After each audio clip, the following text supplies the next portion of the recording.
In this video, we're going to be taking a look at what is in Neutral's Hero Box 2. A little bit of forewarning on this one. I got out of the hospital and learned that the Neutral's Hero Box 2 had released that day. So while I was still groggy, I headed on over to my local game store. Well, my partner drove me over. But we grabbed the box. I came home and was so excited that I decided to try and film this while I was still really hyped off of fresh bags of blood and pain medication. So I have to do the commentary over the video of what I had shot, which might make things a little disjointed, but you'll still get the really cool close-up view of the models afterwards. And I'm also going to go into some of the ways you can wrap in some of the components of the Neutral's Hero Box 2 into your normal lists. There's a lot to go over in this one, so I don't know how much we'll focus on the commanders at the end, but it's going to be beneficial nonetheless.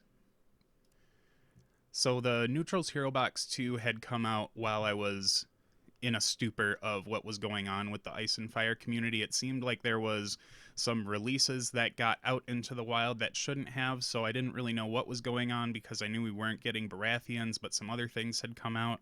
So I made sure to grab this right away because it was something that I hadn't pre-ordered and wasn't sure was coming out. It's one of the things that I do find somewhat frustrating with Cool Mini or Not right now is that we don't seem to be able to get a solid release schedule from these people.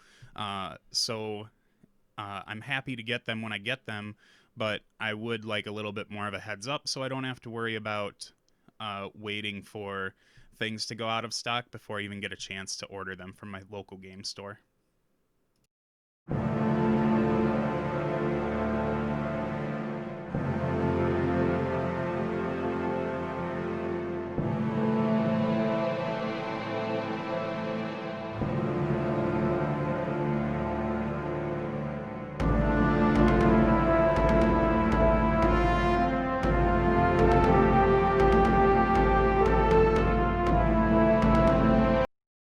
So things got a little crazy there in my unboxing tent, but here's what we end up with. We got a huge stack of cards. There's 2 different commanders worth of cards in here, lots of NCUs and attachments. We'll look at those later.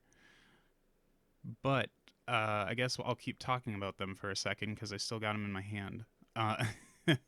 So first up, we end up getting Tycho out of this one. I don't know why I was expecting more from this model than what I did, but it looks like he's all hat and nothing else. Jaqen H'ghar looks really cool. I'm going to enjoy painting his hair because it's very unique. The model itself is pretty cool.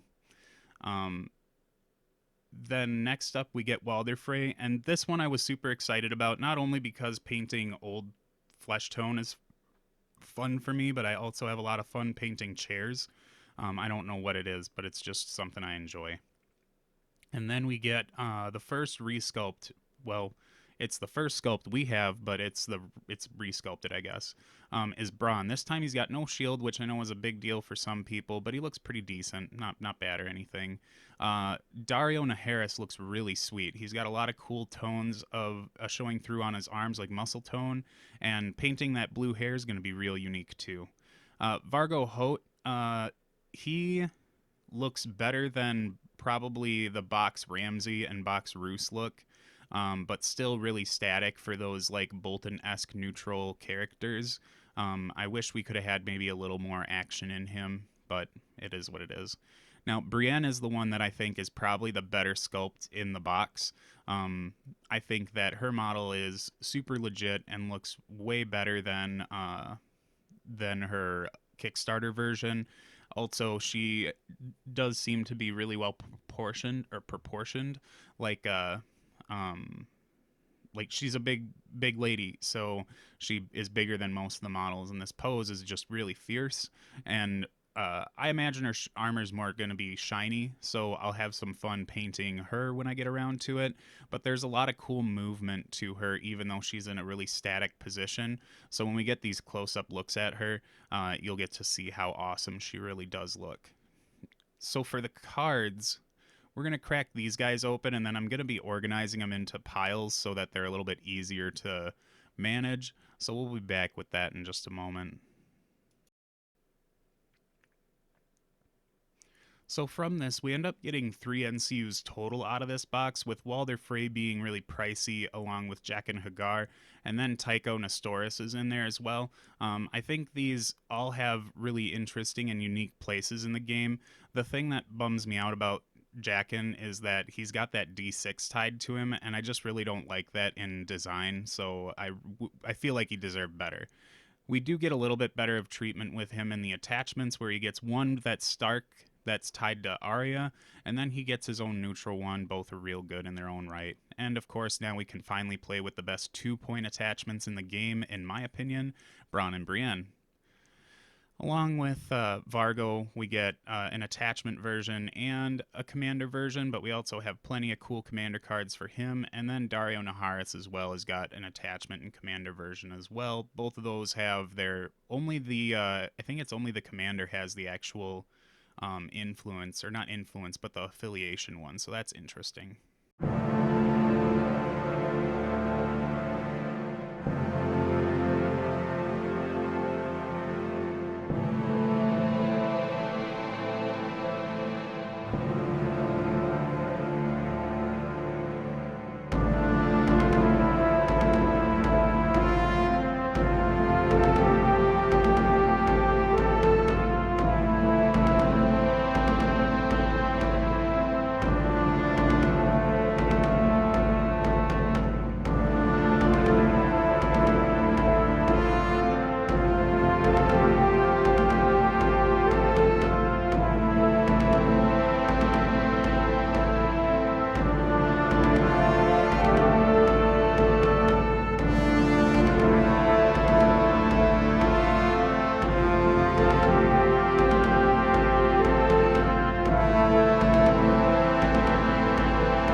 So we are not at all at a lack of items to talk about in this box, but I'm just going to center on a few so that I can focus on some things a little bit more, and some things I don't think we really need to focus on because we all understand how Brienne and Bronn work. There's no real trick to them. It's just they do what they do.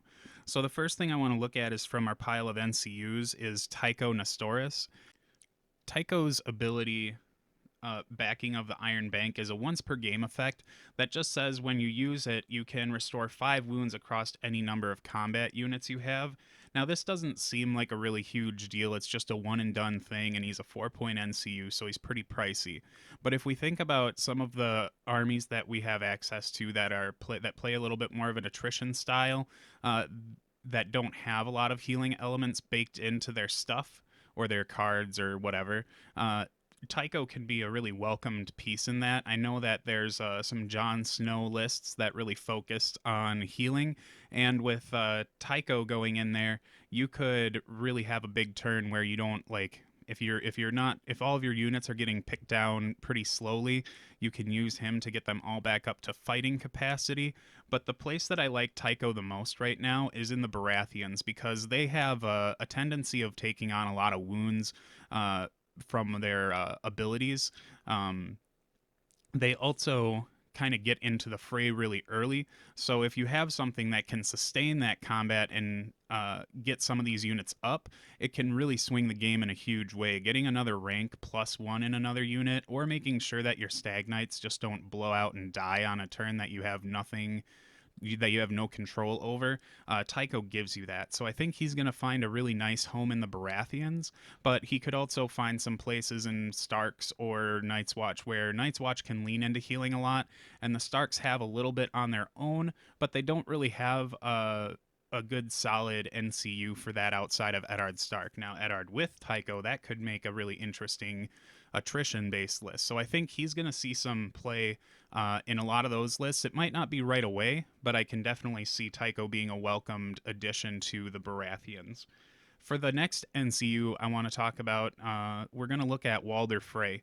Now, Walder comes in at a whopping 5 points, so he's pretty pricey, but he does bring the ability backing the winning side, and this is just an influence deal, so it's another really good thing about him is that he can use the zone's ability plus his influence.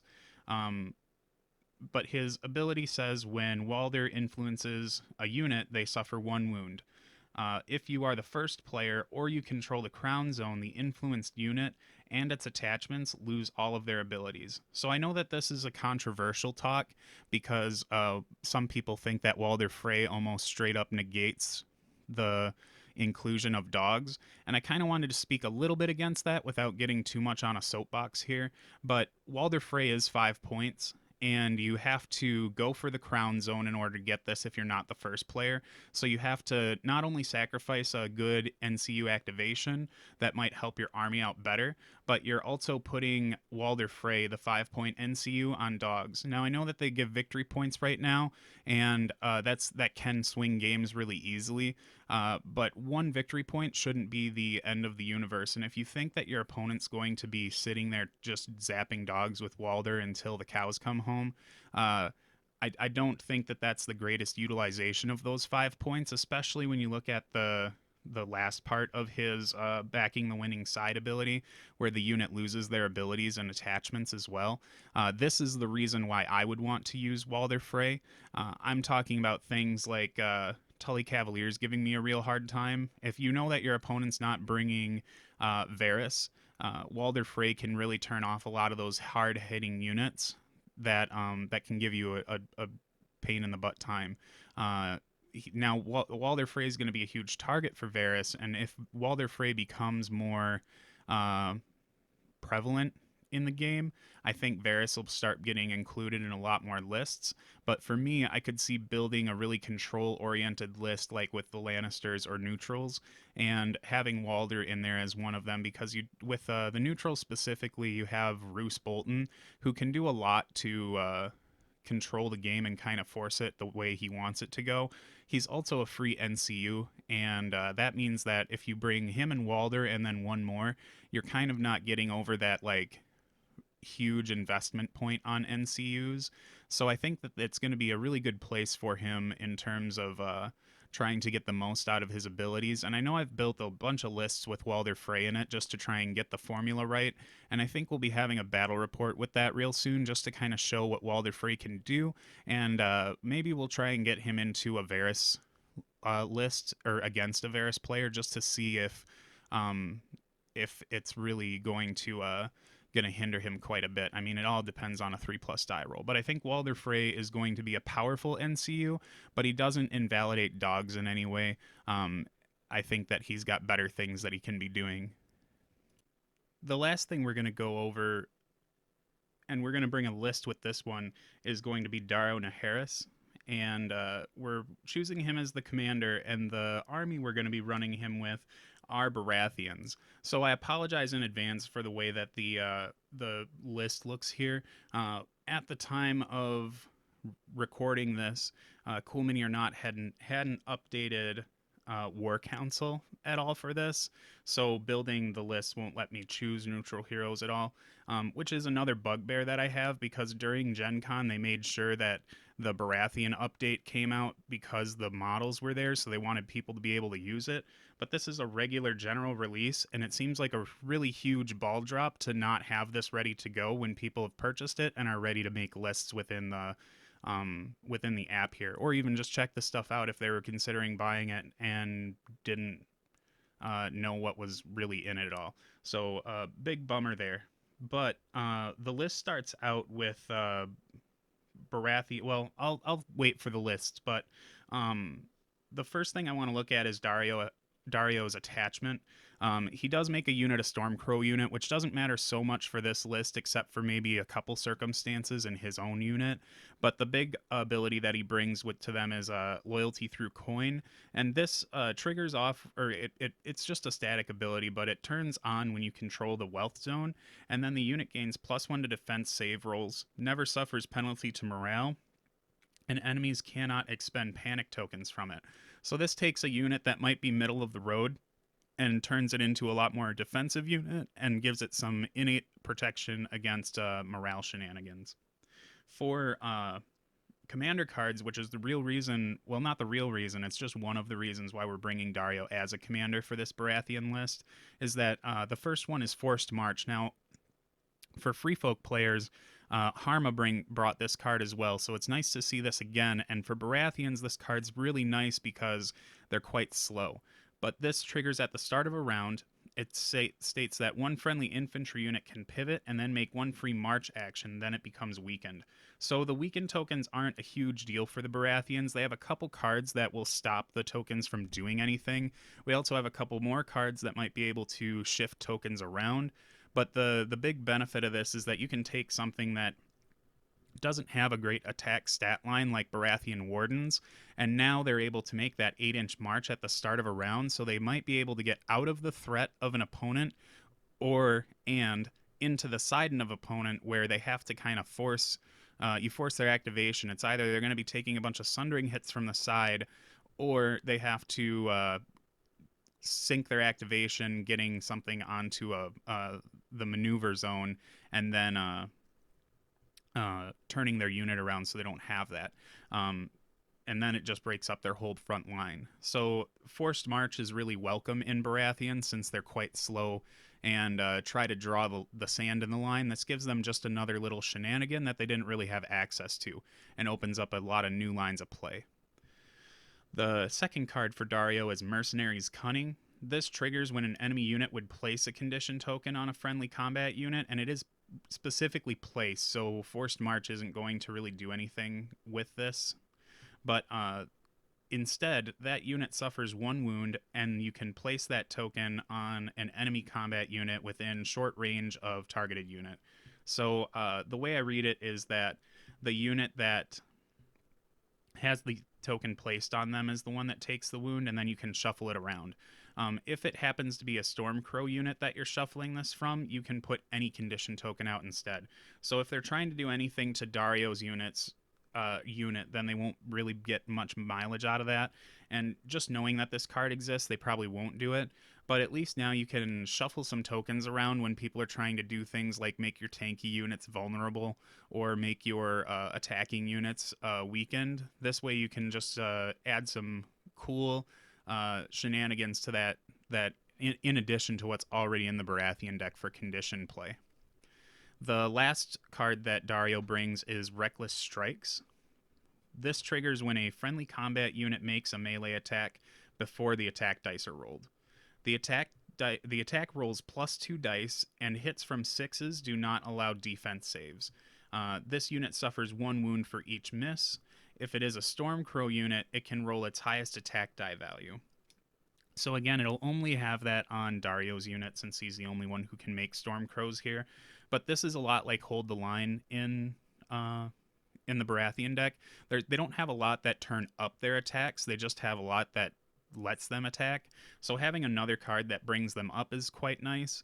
And if you seeing the unit that we're going to be putting Dario on, this could also really help out when they're kind of on their last leg. The misses aren't the greatest thing since the Baratheons have some units that hit on 4s, but we just know better to not use this on those units. So let's take a look at the list that we did build for Dario. We started out with NCUs being Shira Errol and Alistair Florent. There was an argument in my mind about taking out Alistair and putting in Tycho to get some of that nice healing right away, but or not right away, but on demand. But the thing about Alistair is that since Dario wants to have that coin zone, I really like having the security of Alistair being able to take it when I need it so that I have more agency on how I want to play the game out. And then Shira's really good because she'll allow us to take that coin zone when it might not be the best idea, and still at least allow us to put out a condition token. She's just a phenomenal NCU for 3 points, and even though she's kind of relegated to only being effective on two different zones, she's still just almost always in every Baratheon list I play. For units, I've decided to bring 2 units of Baratheon Sentinels, and one of these does have Dario on them. They hit on threes, so his Reckless Strikes isn't going to be so bad. Forced March won't hurt as much in that same rate, too, since they hit pretty well. Then we get 2 Sundering units, which is really nice because the Baratheons do like to grind down, and sometimes that grind can get a bit too long if you don't have anything to push that combat up a little bit further. So having the 2 Sundering units is good. The only bummer is that when you're setting terrain out, you're going to want to either put up trees or hope for trees, because the 7+ morale on these Sentinels isn't the greatest. But again, with Reckless Strikes, Dario Naharis can kind of mitigate some of the early wounds that they'll take and make them effective in the late game by allowing them to roll those sweet 8 dice. The other 2 units that we've got with us are 2 units of Baratheon Wardens. Only one of them has a Master Warden on them, and that's kind of, I really wanted it on both of them, but my other choices kind of forced my hand. Without attachments, they're still perfectly fine unit, but not having any of those penalties come in on them, or giving your opponent the charge bonus, is really nice. You can kind of set these up where they'll make the most use out of that. And again, Forced March on these exists, so you'll be able to do some really cool things with them in terms of getting them onto objectives that your opponent might not have been able to foresee them getting onto. And having Baratheon Wardens with a Master Warden on them in your backyard is not something you want to have to deal with, especially if they're still healing them and using a lot of those cool Baratheon cards to up their survivability. The last unit we brought in is probably one of my favorite units to bring with Baratheons right now, and that's the Stag Knights with Bronn. And this is the other reason why I decided to go with Alistair Florent as well. Bronn, I want to have the coin when I want to have the coin. So Alistair can make sure that Bronn can get that on them, and they become this really hard to break unit. At first, I had thought about putting Dario in this unit, but there was a I don't think that he really needs to be there. Making them a Stormcrow unit isn't the biggest deal because a lot of his cards don't do a ton for them. But having Bronn in there to always give them that 9 dice to swing with, and then when Alistair can make sure that happens when you need it to, it seems really beneficial to me. And it's always played out well. And this is another reason why I wanted Tycho in here, was so that I could put this unit back up when they started to go down. If playtesting shows that the second unit of Wardens with no NC or with no attachment is not really needed, I could see pulling them out for Tycho to get another NCU in here, and then end up putting an attachment on the Sentinels like the Master Warden, because that could work out pretty well for them too. So if you happen to be screwing around with Baratheon stuff by the time you listen to this, check this list out and see how you feel about it, because I think Dario is a really good commander for Baratheons while we're still waiting for all those Stormcrow things to come out, unless you were lucky enough to nab them while they accidentally came out. So let me know in the comments below what you think of this list, and if you've played it out and how it ended up shaking out for you. I think it sounds really fun, and it gives a lot of unique tools to Baratheons that they didn't really have access to before. So I think it'll make for a really cool experience.